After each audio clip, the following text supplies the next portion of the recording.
Film ini dimulai dengan 3 sahabat yang menganggap diri mereka sebagai saudara. Mereka adalah Wah, Pewak, anggota geng yang dikenal sangat berbahaya. Kali ini, mereka mendapat tugas penting mengantarkan sejumlah besar uang milik organisasi mereka.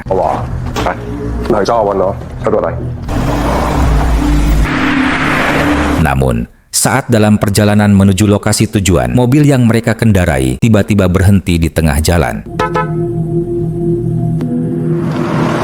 Ketika mereka menyadari sesuatu yang janggal, 2 mobil pan hitam tiba-tiba muncul menghadang mereka dari depan dan belakang. Sadar bahwa ada pihak lain yang mengincar uang tersebut, ketika saudara itu segera mengambil pakakas masing-masing dan bersiap menghadapi ancaman yang mendekat. Meskipun kalah jumlah, 3 bersaudara itu tetap tenang.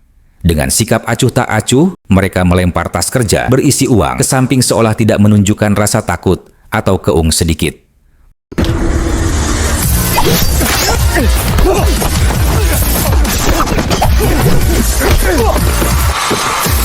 Untuk membingungkan musuh, mereka berpencar dan berlari ke arah yang berbeda. Wah, sebagai yang dikolotnakan di antara mereka, memilih untuk menghadapi para penyerang secara langsung dalam pertarungan sengit.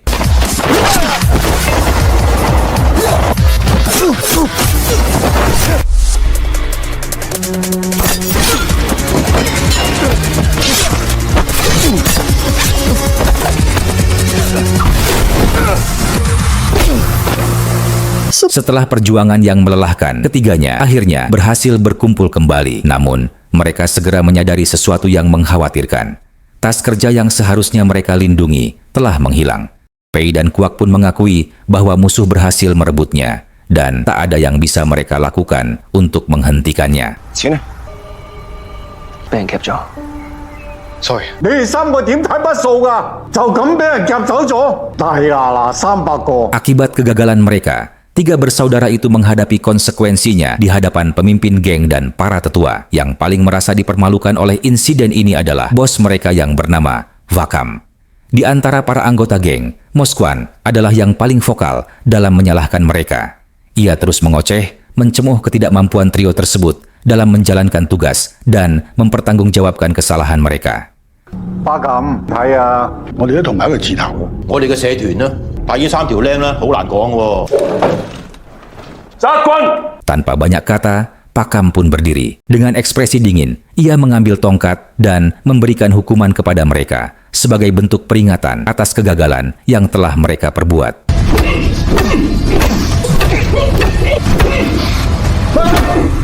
Setelah insiden itu, Boskan terlihat mendekati beberapa pemimpin geng lainnya. Ia tengah berusaha menggalang dukungan menjelang pemilihan pemimpin baru yang akan berlangsung dalam beberapa minggu. Pemimpin yang terpilih nantinya tidak hanya akan mengawasi seluruh geng, tetapi juga mengendalikan bisnis mereka. Demi mengamankan posisinya, Kuan mencoba memikat dan membujuk para bos agar mendukungnya. Namun, sayangnya, usahanya tidak membuahkan hasil. Para pemimpin geng dengan jelas melihat bahwa Pakam adalah sosok yang paling layak memegang kendali. 就唔好出嚟選啦。阿群嘥時間。我點都唔信我出嚟選，我會輸。 Sementara itu, Wah Pewak berendam di sauna untuk meredakan luka memar di tubuh mereka akibat kejadian hari itu. Tak lama kemudian, Boskam bergabung dengan mereka. Dengan nada tenang, ia meminta maaf karena harus menghukum mereka sebelumnya. Ia lalu menjelaskan bahwa itu adalah sesuatu yang perlu dilakukan demi menjaga martabat geng. Wah, Pewak memahami sepenuhnya alasan tersebut. Mereka tidak menyimpan dendam karena tahu bahwa Boskam bukan hanya seorang pemimpin yang tegas, tetapi juga seseorang yang peduli terhadap anak buahnya.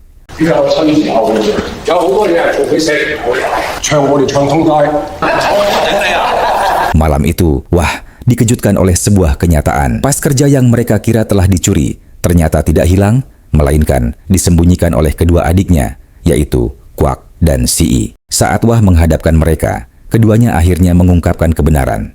Kuak mengakui bahwa ia membutuhkan uang untuk melunasi hutangnya kepada seorang broker. Ternyata, si Kuam diam suka bermain saham. Sementara itu, Fai menjelaskan bahwa adik perempuannya dirawat di rumah sakit dan sangat membutuhkan biaya pengobatan. 要換骨水先有得救。 Wah, terjebak dalam dilema yang sulit. Ia memahami kesulitan yang dihadapi saudara-saudaranya, sekaligus menyadari resiko besar jika uang geng digunakan tanpa izin. Setelah mendengar penjelasan mereka, dengan berat hati, Wah akhirnya setuju untuk meminjam sebagian uang itu guna menutupi biaya rumah sakit adik P. 你明晒啦，唔好怪佢。你兩個契哥嚟探你，你哋兩個都知啦。佢三個冇俾你有事。 Setelah operasi selesai dan adik perempuan P akhirnya pulih, Wah, Pewak terpaksa mencari cara untuk mengembalikan uang yang telah mereka gunakan. Mereka pun mendatangi seorang kolektor barang curian untuk mencari pekerjaan. 華哥、飛哥，邊飯入幾多？國哥。 Pekerjaan yang ditawarkan kepada mereka cukup beresiko. Mereka diminta mencuri perhiasan yang menurut informasi disimpan di sebuah toko dalam kompleks supermarket. Tanpa ragu, 3 bersaudara segera beraksi malam itu juga.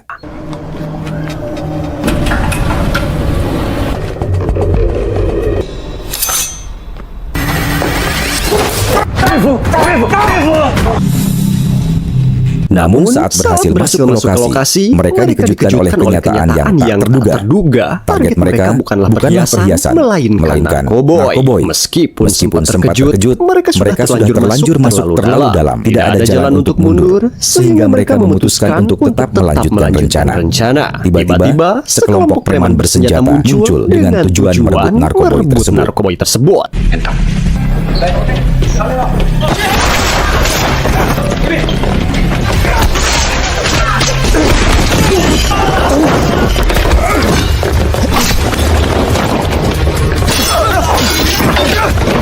Tapi anehnya, bagaimana para preman bisa tahu kalau Wah P dan Ku ada di dalam? Tonton aja ya guys, nanti semuanya bakal terbongkar. Pertarungan sengit pun tak terhindarkan antara trio bersaudara dan para preman.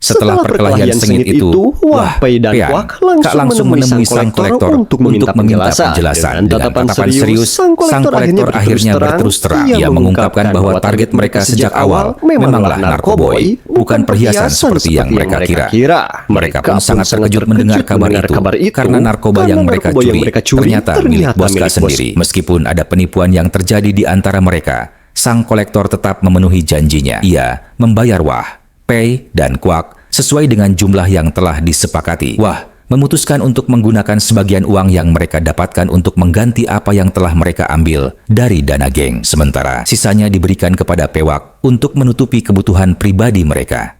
P menerima uang tersebut untuk biaya pengobatan adik perempuannya yang masih berlangsung. Sementara K menggunakannya untuk melunasi hutangnya. Tanpa menunda lagi, Wah pergi menemui Bos Kam untuk mengembalikan uang yang hilang. Namun, Bos Kam tidak mudah ditipu. Dengan cermat, ia langsung menekan Wah untuk memberikan penjelasan tentang sumber dana tersebut. Dari mana Wah bisa mendapatkan uang sebanyak itu? Wah tak bisa lagi mengelak. Dengan berat hati, ia mengakui bahwa uang tersebut digunakan untuk membantu saudara-saudaranya, terutama Pi. Ia merasa malu mengakui kesalahannya di depan bosnya, tetapi ia tahu bahwa tidak ada pilihan lain. 係阿飛同郭，跟住佢哋兩個係嘛？係社團㗎。阿飛佢唔會等於錢救命。世界啲嘢就係咁。 Namun, meskipun situasi semakin genting, Bos Kam tetap tenang, bijaksana, dan penuh pengertian. Alih-alih marah, ia justru memberi instruksi kepada Wah, P, dan Kwak untuk merahasiakan masalah ini. Ia menekankan agar tidak ada seorang pun yang mengetahui tindakan mereka demi menjaga kehormatan geng. 如果求神拜佛，俾出邊任何人知道。 Cerita berpindah ke sang kolektor. Ia tengah sibuk dengan pekerjaannya ketika tiba-tiba didatangi oleh anak buah Boska. Bos kemudian berbicara melalui telepon. Suara marahnya terdengar jelas. Ia mengungkapkan bahwa narkoboya telah hilang dan ia sangat yakin bahwa sang kolektor tahu siapa pelakunya. Namun, sang kolektor tetap enggan memberi penjelasan atau mengungkapkan informasi tersebut. Tidak tinggal diam, Boska langsung mengancamnya. Dengan dingin ia berkata bahwa jika sang kolektor tidak segera memberikan jawaban, ia akan mencelakai putrinya yang sedang belajar di luar negeri. Boskan memberikan waktu 30 menit kepada sang kolektor untuk mengantarkan barang yang hilang tersebut, atau akibatnya akan sangat fatal. Sementara itu, kakak terlihat sedang membayar pinjaman yang ia miliki, berusaha menutup utang untuk berinvestasi di pasar saham. Alih-alih fokus pada pelajaran dan berhenti, Kak justru kembali tergoda setelah melihat berita tentang jatuhnya harga saham. Ia kembali menemui broker untuk meminjam lebih banyak uang, berharap kali ini bisa mendapatkan keuntungan besar dan menjadi kaya. Namun sayangnya, keberuntungan tidak berpihak padanya. Saham yang ia investasikan malah anjlok dan ia kehilangan seluruh uang pinjamannya. Kini Kuak terjebak dalam kesulitan tanpa pilihan lain selain menghadapi bos dari broker tersebut yang ternyata adalah Boskan, pemimpin geng saingan yang selama ini menentang Boskam.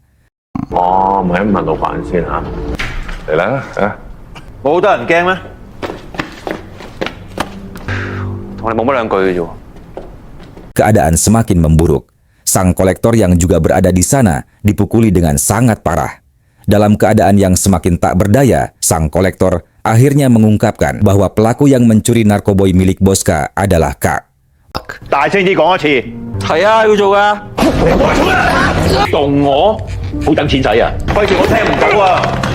Wak yang terjebak dalam situasi yang semakin sulit dipaksa untuk mengaku. Wajahnya ditutupi kain dan disiram dengan air panas, membuat bengetnya asa kaleop gas. Setelah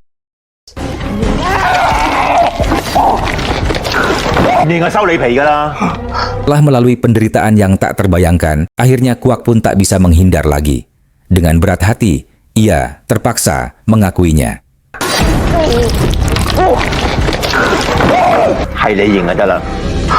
Keesokan harinya, Kuan mengumpulkan semua bos geng di depan Pamanti, seorang sesepuh yang dihormati dalam kelompok geng. Kuan tampaknya yakin bahwa ia akan berhasil menjatuhkan Boska. Dengan penuh rasa arogan, ia mengeluarkan kuak yang dikunci di dalam kenang anjing dan memaksanya untuk mengaku. Namun, sebelum sempat melanjutkan, Wah dan P juga ikut mengakui keterlibatan mereka.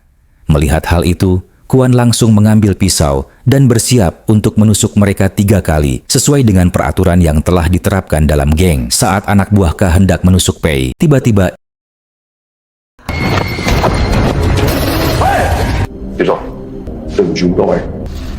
ia dihentikan. Boskam, yang merupakan pemimpin dari ketiga mereka, siap bertanggung jawab atas tindakan bawahannya dan rela mengorbankan satu tangannya untuk menebus kesalahan mereka.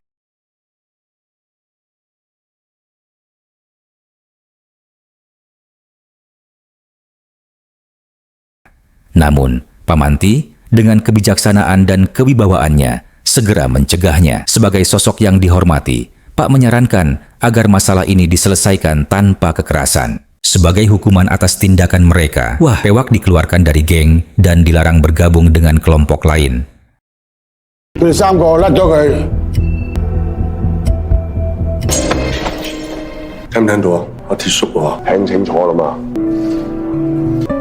Beberapa waktu kemudian, di sebuah jembatan layang, Wah terlihat berdiri menghadapi Pewak. Frustasi yang telah lama terpendam akhirnya meledak, terutama kepadaku yang dirasakannya selalu menjadi beban bagi dirinya dan kelompok geng. Kakak dengan wajah penuh penyesalan merasa tidak ada lagi tempat untuknya di tengah-tengah ketegangan yang ada.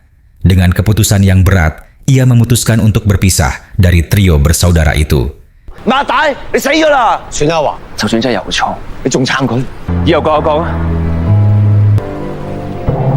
Kini, mereka hanya orang-orang biasa, tanpa pekerjaan dan tanpa tujuan. Setelah pertengkaran yang panas, Wah pergi untuk mengucapkan selamat tinggal kepada Boskam. Di momen emosional itu, ikatan di antara mereka benar-benar bersinar.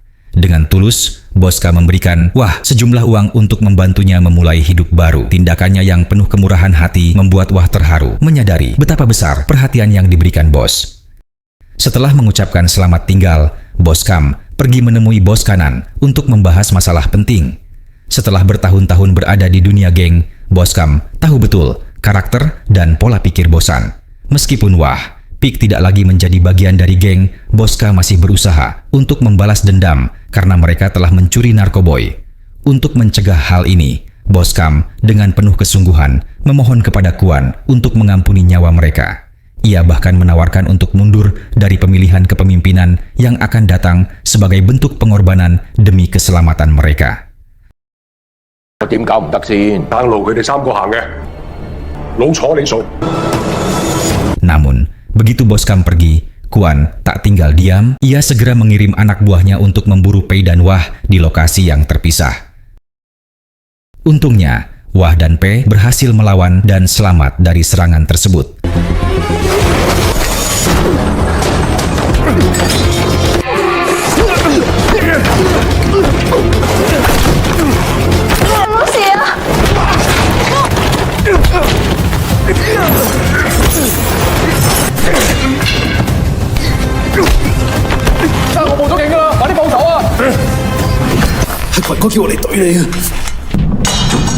Namun, pembalasan dari kanan tidak berhenti sampai di situ. Ia mengirim orang-orang terbaiknya untuk mengkoorkan Boskam di kediamannya sendiri. Dengan reputasinya sebagai pemimpin yang tangguh, Boskam tetap tenang saat menghadapi serangan dari anak buah Guan. 食返口煙先得唔得啊？ Kolma santai guys, gelutnya juga tuh.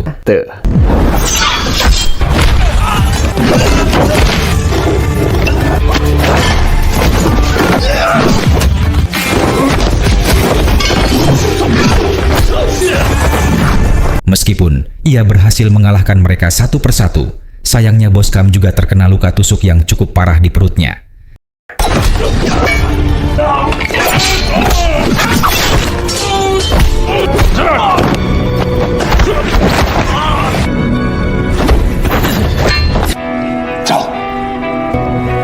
Ketika Wah akhirnya tiba di kediaman Boskam, ia sudah terlambat. Boskam sudah tidak walakaya akibat tusukan yang menembus organ dalamnya. Dengan wajah penuh keputusasaan, Wah hanya bisa berdiri di sampingnya tanpa daya. Ia menyaksikan dengan hati hancur saat Boskam menghembuskan napas terakhirnya, meninggalkan dunia ini dalam diam.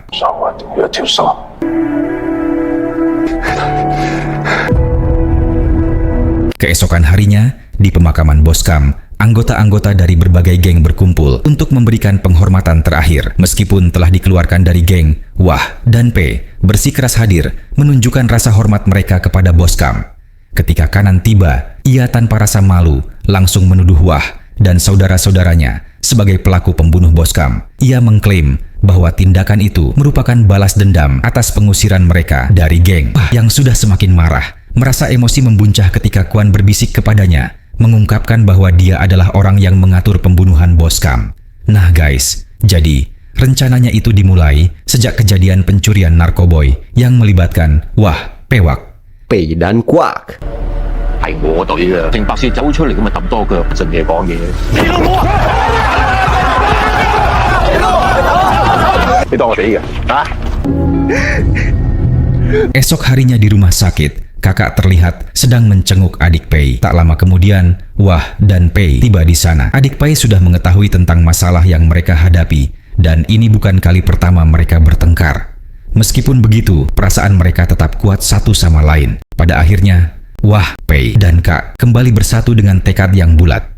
Mereka memutuskan untuk membalas dendam atas kematian Boskam dan menghentikan pengkhianatan yang telah merenggut nyawa pimpinan mereka. 我們冇問，我去外面一齊行。 Waktu berlalu dan hari pemilihan kepemimpinan tiba. Kuan muncul sebagai kandidat terpilih untuk menjadi pemimpin baru geng tersebut. Para sesepuh geng, meskipun tidak setuju dengan keputusan ini, merasa tak ada yang bisa mereka lakukan karena tidak ada satuun yang berani maju sebagai kandidat saingan untuk Kanan. Tak lama kemudian, dengan ekspresi polos, K menyampaikan pidato di depan para bos, berpura-pura masih berduka atas kematian Boskam. Namun, di saat yang sama, Wah Pei dan Kuak tiba, diiringi para pengikut setia Boskam di belakang mereka. 演員啊嘛，做咩黑社會啊？你又華仔，你大佬死咗，你實會好傷心。你知道咩嘅？講晒出嚟。知唔知幾啦？跑佢嚟走！你殺同門兄弟喎，你今日出到去，我點都得。 Seperti yang sudah diprediksi, pertarungan sengit pun tak terhindarkan. Dalam momen itu, Wahi dan Kak tampil sebagai pemimpin yang penuh tekad, bertarung dengan semangat membara dan adrenalin yang tinggi.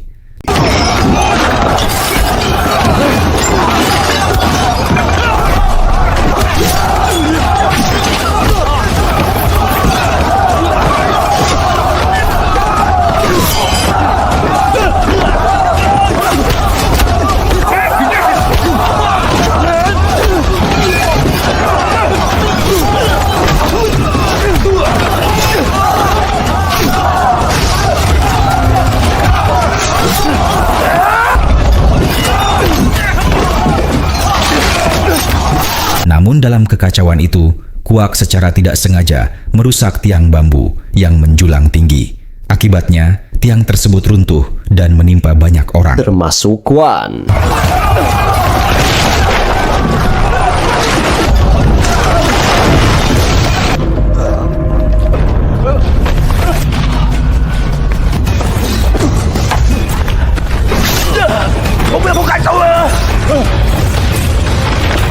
Namun Kuan berhasil berdiri dan mencoba melarikan diri dengan mobil. P berusaha menghentikannya, namun nasib buruk menimpanya.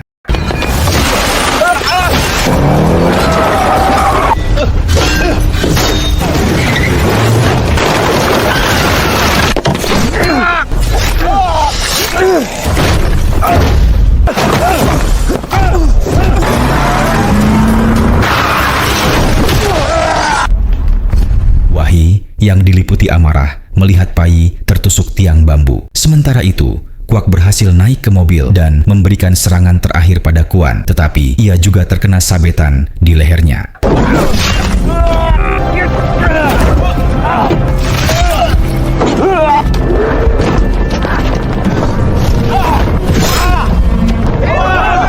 Tak lama setelah itu, polisi pun tiba di tempat kejadian. Wah, yang ragu sejenak berada dalam dilema besar antara mengakhiri hidup Kuan atau membiarkannya hidup. Dengan kematian Piankak yang membebani pikirannya, Wah akhirnya memutuskan untuk mengkoorkan Kuan. Polisi yang melihat itu tidak punya pilihan selain mengambil tindakan tegas. Mereka menembak Kuah, mengakhiri pertempuran itu dengan tragis.